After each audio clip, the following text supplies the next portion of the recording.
안녕하십니까, 이진우입니다.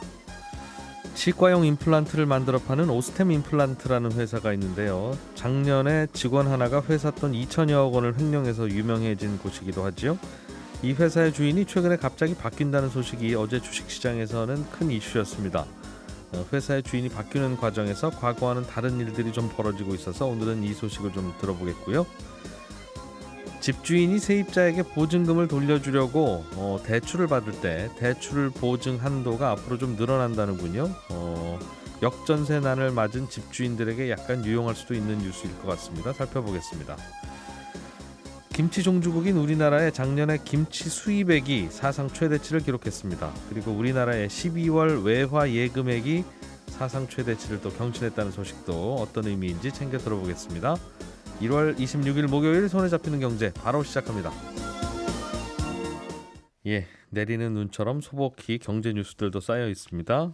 정리해보는 시간 가져보겠습니다. 오늘은 서울경제신문 서은영 기자, 손에 잡히는 경제 박세훈 작가, 그리고 김현우 행복자산관리연구소장 함께합니다. 어서 오세요. 네, 안녕하세요.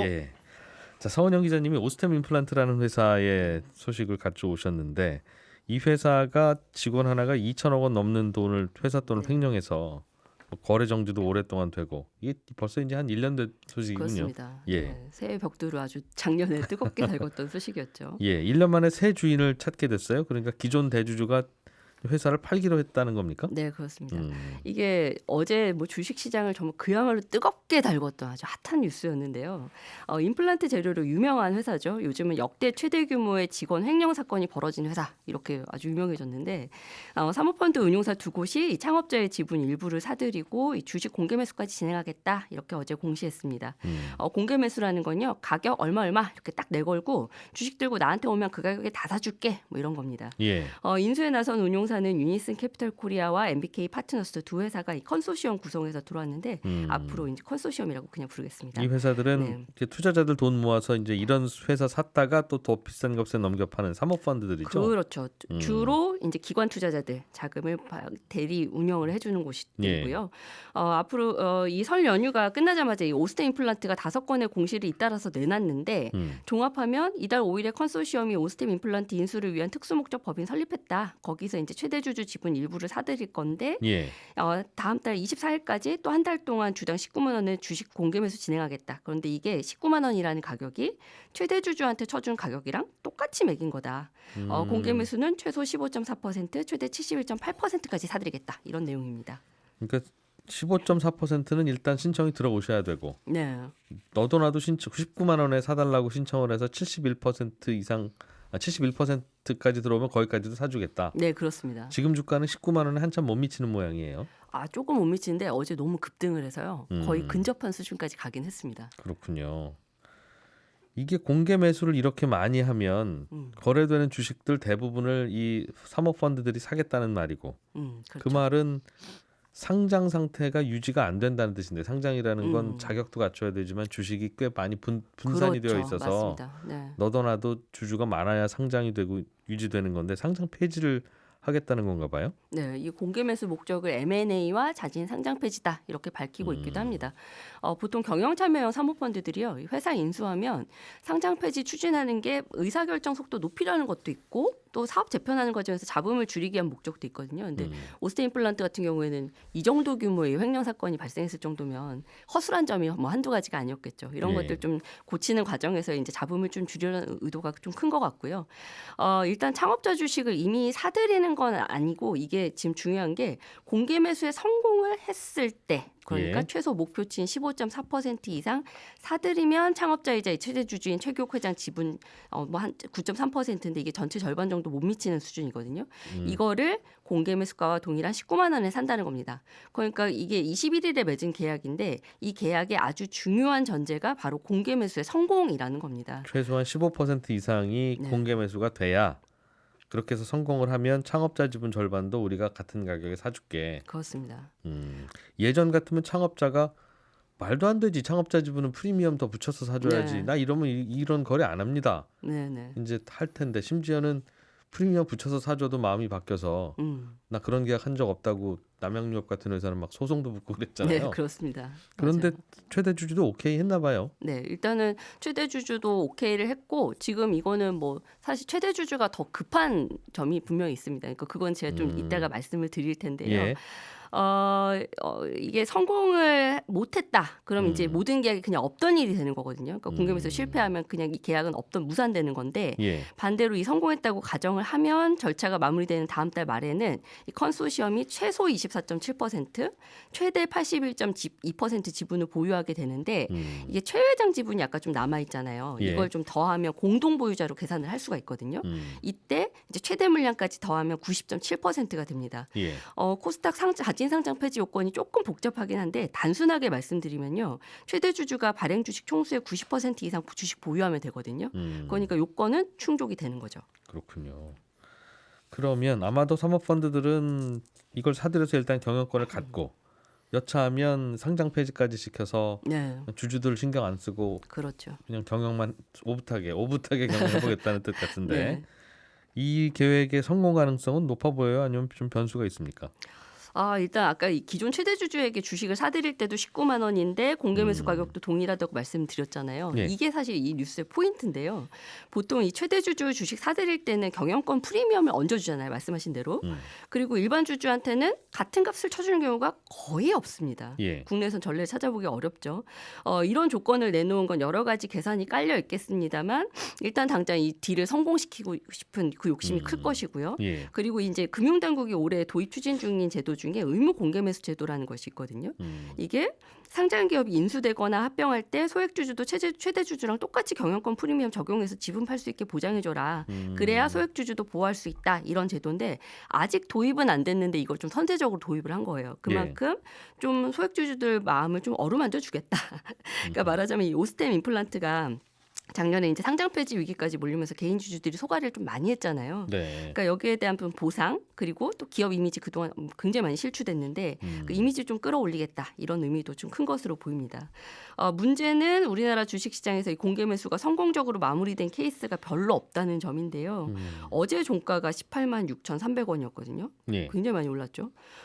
그 상당수 개인 투자자들은 이제 공개 매수에 응해서 이제 귀찮은 절차도 밟아야 돼요. 뭐 증권사 찾아가서 이제 내가 공개 매수할게 그 의사도 밝혀야 되고 250만 원 넘어가면 양도세까지 물어야 되거든요. 근데 대신 주식시장에서 간편하게 차익 실현할 경우에는 뭐 이런 세금 부담도 없고 뭐 이 귀찮은 일 안 해도 되니까 그러면 개인 19만 투자자들은- 원에는 네. 안 팔고 한 18만 원 정도에 사겠다고 하는 사람이 있으면 그냥 거기다 팔고 네. 만 원은 세금 낸 셈 치자. 네, 네. 생각할 수 있다는 지금 거군요. 종가 정도면 뭐 사실 그냥 팔고 나는 그냥 시장에서 팔겠다 이런 결정을 할 가능성이 굉장히 높다는 거죠. 중요한 건 기관 투자자들이 응할지 여부인데요. 예. 오스템 임플란트 뭐 주주 구성을 보면 뭐 7%, 6%, 5% 이런 식으로 이제 좀 굵직하게 이 주식을 들고 있는 운용사와 펀드들이 좀 많습니다. 예. 국민연금 같은 경우에도 보통 운용사들 통해서 간접 투자를 하는데 직접적으로 5% 들고 있고요. 시가의 이제 40~50% 정도 이게 프리미엄을 매긴 가격이거든요. 근데 이 투자금 회수할 이 정도 가격으로 이제 투자금 회수할 수 있다는 점에서 이제 기관들 사이에서는 반응이 일단 좋기는 한데 예. 공개 매수 실패하면 이게 주가가 다시 내려갈 수 있으니까 공개 매수 응하지 않으면 좀 손해가 클 수 있겠다 이런 판단을 할 가능성도 꽤 높아 보이긴 합니다. 공개 매수에 응해서 19만 원에 팔면 내가 얼마에 샀든 그 차익에 대해서 양도세를 내야 된다면 이 양도세율이 1~2%가 아니라 20% 되니까 네, 그렇습니다. 네. 지금 18만 6천 원에 주식을 사겠다고 하는 분들은 이 공개 매수와 연관지어서만 가정하면 좀 납득할 수 없는 호가네요. 네. 그런데 사실 이제 과거의 공개 매수 사례들을 좀 예. 찾아보면요. 주가가 많이 올라갑니다. 왜냐하면 이게 일단 상장 폐지를 하겠다라는 목적을 내걸었잖아요. 그 속마음을 들킨 거죠. 네, 그럼 상장 폐지를 하려면 너희들 어쨌든 우리 주식이 필요하네. 그러면 지금은 19만 원이라고 했지만 더 올릴 수도 있는 거 아니야? 라는 생각들을 하는 사람들이 분명히 있습니다. 25만 원은 줘야 네. 팔 거야. 네, 그래서 앞서서 제가 공개 매수 우리나라에서 좀 실패한 사례 많다고 얘기했던 게 그 얘기인데요. 이게 가격을 딱 내걸었는데 다들 저거보다 올라갈 거야. 그러니까 안 팔고 버텨야지. 18만 6천 이런 원에 결정하는 어제 경우가 종가에 많다는 거죠. 매수 네. 주문 낸 분들은 공개 매수 응하지 않고 네, 끝까지 가보겠다는 게 아니라면 지금 이 가격에 사면 안 되는 거죠. 네, 그렇습니다. 19만 원에 공개 매수 팔아봐야 양도세 내고 나면 18만 6천 원보다 손해니까. 네. 그렇군요. 그런데 과거에는 최대주주 주식을 굳이 더 프리미엄을 주고 사야 했던 이유가 이렇게 소액주주 주식만 사서 모아가면 최대주주 주식보다 심지어 더 많이 모아갔는데도 최대주주가 동의 안 해주면 이사회 장악도 안 되고 네, 그렇죠. 당신들이 맞아요. 하려면 해봐 네. 하면서 주총도 잘 안 열어주고 네, 뭐 이러니까 네, 그냥 최대주주 주식 프리미엄 좀 음. 더 주고 사자 그냥 귀찮다 시끄럽다 이래서 산 건데 그죠. 지금 여기는 최대주주가 그렇게 좀 버티거나 할 만한 상황은 아닌가 봐요. 네, 이게 바로 경영권 분쟁이 불거졌기 때문인데요. 예. 지금 행동주의 펀드 KCGI라는 곳이 있습니다. 이게 음. 강성부 펀드라고 많이들 알고 계시는 곳인데 회사는 알짜인데 이 지배 구조가 문제 있는 회사들에 주로 투자해서 경영 참여하고 이 기업 가치 높여서 되파는 곳인데요. 이 회사가 오스템 임플란트에 투자를 했습니다. 지난 9월부터 투자했다는 소문만 파다하다가 지난해 말에 갑자기 보유 지분 공시를 하더니 지난주에 최 회장 퇴진과 이사회의 독립적인 구성이 필요하다 이런 주주 사항까지 보냈거든요. 예. 그러면서 이제 경영권 분쟁이 시작된 상황인데 어제 이제 공시가 딱 그러니까 바로 나온 거예요. 그러니까 기업 지배 구조 개선에서 같이 이제 어제 공시가 이렇게 딱 그 시점에 바로 나온 겁니다. 그러니까 아무래도 다들 이게 그러면 이 백기사가 필요한 상황에서 결국에는 최 회장이 이 이제 두 회사, 그러니까 컨소시엄을 끌어들인 게 아니냐. 결국에는 이 컨소시엄이 경영권 분쟁을 불꺼줄 백기사다 이런 분석들이 지금 나오고 있는 상황입니다. KCGI라고 하는 사모펀드가 먼저 공격을 했는데 네, 그 공격 받기 싫어서 다른 사모펀드한테 그렇죠. 팔았다고요? 네, 네, 그렇습니다. 아니 여기나 저기나 똑같이 공격하는 건데 굳이 A를 피하기 위해서 B에게 항복하는 게 전략이 됩니까? 대신 이제 최 회장을 이사회에 남을 수 있게 혹은 이제 최 회장이 굳이 남지 않더라도 그렇게. 최 회장의 우호적인 사람을 이 이사회에 남길 수 있는 카드를 제시하는 곳이 뭐 그랬을 수도 있다면 있겠네요. 뒤로. 네, 당연히 예. 이제 그 카드를 잡는 게 맞겠죠. 예. 그래서 사실 이제 어제 공시가 나오고 나서 KCGI가 그럼 어떤 반응을 보일까 이것도 이제 시장의 커다란 관심사였거든요. 예. 근데 일단은 어제 이제 뭐 의견문을 내놓으면서 이제 공식 입장을 내놨는데 너희들 뭐 반갑다. 이 기업 지배구조 같이 개선해서 회사 같이 높이자. 이 정도의 의견을 내놓긴 했습니다. 예. 다만 이제 공개 매수에 응할지에 대해서는 아직 정해진 바는 없습니다. 라는 정도의 입장을 내놨고요. 지금 KCGI는 6.57% 보유해서 현재 기준으로는 이제 최 회장, 라자드 에셋에 이어서 3대 주주고요.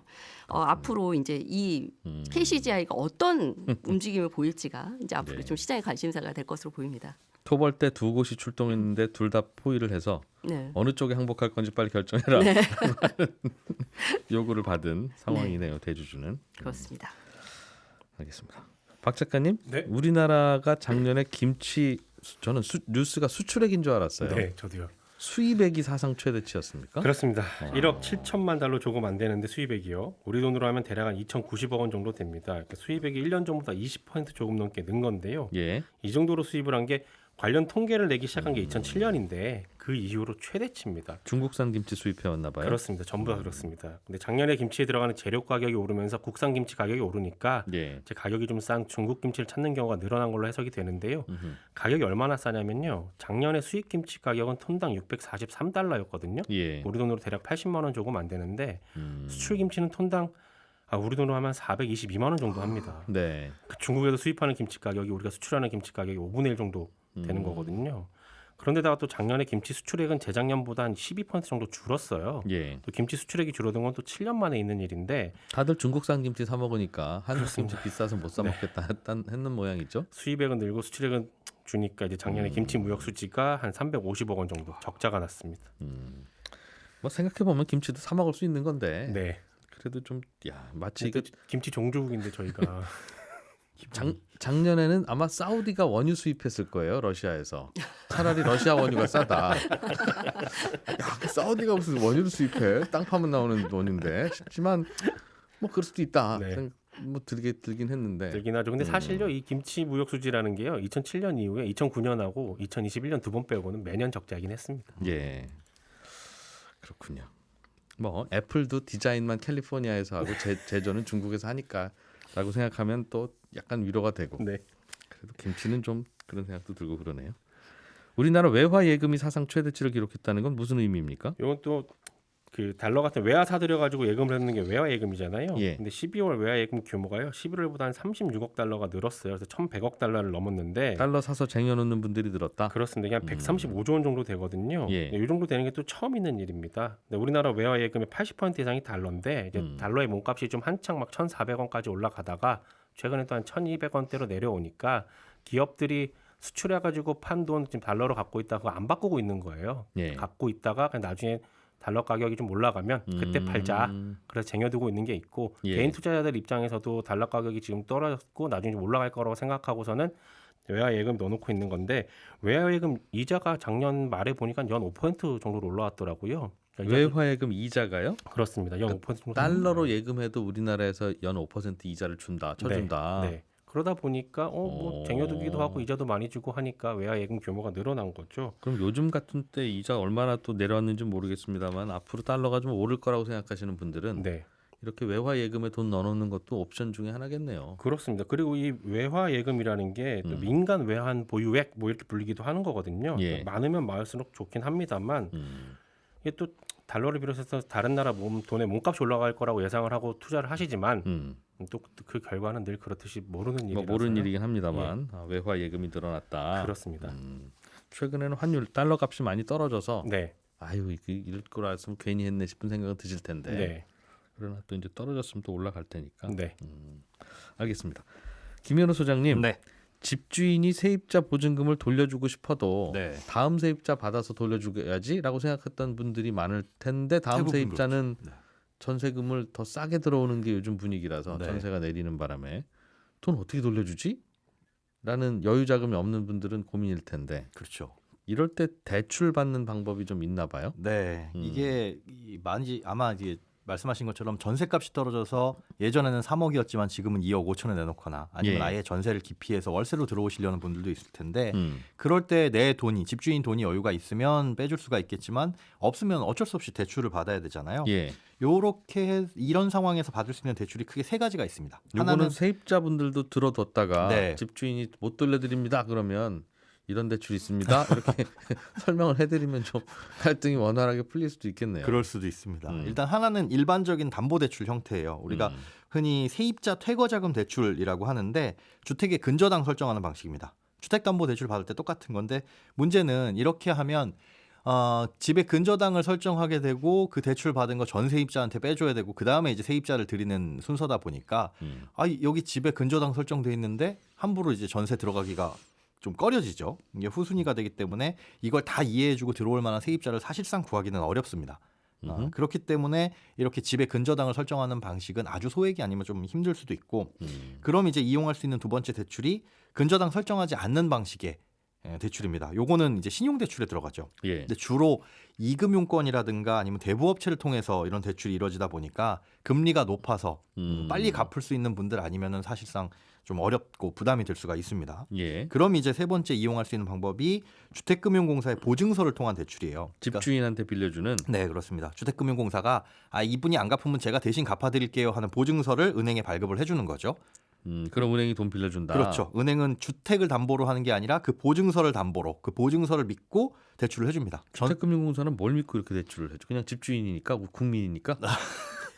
일단 그 신용대출이나 마찬가지인 거죠. 이걸 보고 안 되면은 우리가 채권을 상각을 하겠다, 이 상환을 시키겠다라는 건데 네. 그렇기 때문에 한도가 크지는 않습니다. 그러니까 한 주택당 지금까지는 최대 5천만 원, 네. 그리고 개인당 총 1억 원까지. 그러니까 다주택자들 여러 집을 갖고 있을 경우에 여러 집 대출이 필요할 수도 있잖아요. 집주인용 급전 신용대출이네요. 그렇게 보시면 됩니다. 그런데 이 한도가 앞으로 2배로 상향돼서 한 주택당 최대 1억 원까지 그리고 다주택이라서 여러 채 대출이 필요하면 다 합쳤을 때 최대 2억 원까지로 2배 늘어나는데 다만 이건 최대 한도입니다.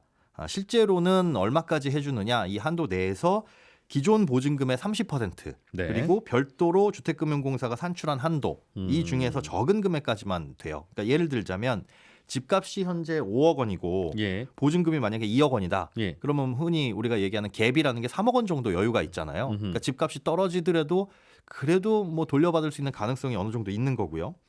그렇다고 하더라도 최대한 받을 수 있는 대출은 보증금 기존 2억의 30%인 6천만 원까지만.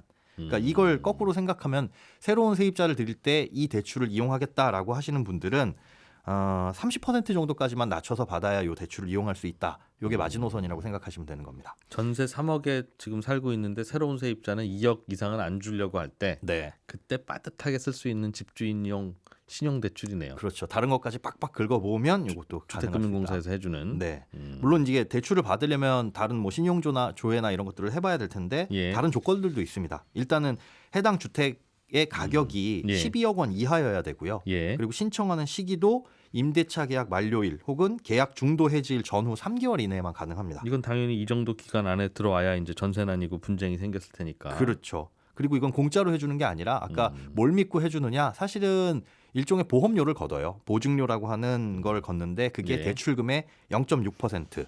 그러니까 뭐 5천만 원 정도 대출을 받으면 30만 원 정도일 텐데 예. 여기에 뭐 다자녀 가구라든가 신혼부부, 저소득층이다 이런 우대 가구 해당되면은 또 0.1% 포인트 할인해 주기도 합니다. 그렇군요. 집주인이 전세금 못 빼줄 상황이 오면 대출 받아서라도 빼줘야 되는 게 예의이기도 하고 상식이기도 한데 네. 대출 받아서 빼주고 다른 세입자 받고 그러는 과정에서 또 대출을 미리 그럼 상환해야 되니까 그렇죠. 중도상환 수수료가 비싼데 맞습니다. 요건 0.6 정도 내면 되고 하니까 제일 괜찮긴 하네요. 네. 요즘에 또 대출이 안 나오는 문제들도 있습니다. 있고요. 요즘에 전세금 빼서 가려면 세입자가 대출까지 알아봐드려야 되는 상황이기도 해서 아무튼 짧게 하나만 더 보죠. 박 작가님, 해상 운임이 요즘 계속 내려가고 있습니까? 이게 계속 내려가고 있습니다. 예전에 한창 비쌀 때는요. 예. 길이 12m짜리 컨테이너 하나를 상하이 향해서 미국 서부 LA 향까지 보내는데 2,500만 원 정도 했었거든요. 컨테이너 박스 하나에 그렇습니다. 근데 배송- 지금은 한 150만 원에서 170만 원 정도 합니다. 2,500만 원 하다가 네. 150만 원 한다고요? 예, 뚝 떨어졌죠. 이게 팬데믹 직전인 지난 와. 2020년 2월에 딱 이 정도 금액이었어요. 그때도 이제 살짝 올라온 금액이었는데 이제 그때로 돌아간 겁니다. 택시 요금 25,000원 하는 거리를 요즘에는 1,500원 감 하면 주면 가는 거네요. 그렇습니다. 이제 해상 운임이 떨어진다고 하니까 이제 물건 가격도 좀 떨어지고 물가도 좀 떨어지겠구나라는 낙관적인 희망도 생기지만 한편으로는 이 가격이 떨어지는 이유가 이제 공장이 안 돌아가고 사람들이 소비를 안 하다 보니까 물동량이 줄어서 그런 거거든요. 배는 놓을 수 없으니. 네, 그래서 한 발짝 멀어져서 보면은 이게 혹시 경기 침체 신호는 아닌가? 라는 생각도 들게 하는 그런 뉴스입니다. 많이 떨어졌네요. 네. 중간에 올랐던 게 많이 올랐다고 봐야 되겠죠. 네, 엄청 올랐던 겁니다. 예, 오늘도 김현우 소장, 서은영 기자, 박세훈 작가 세 분과 함께했고요. 물론 청취자 여러분들과도 함께했습니다. 저는 내일 아침 8시 30분에 다시 오죠. 이진우였습니다. 고맙습니다.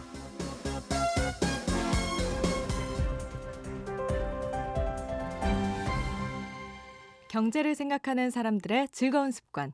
이진우의 손에 잡히는 경제.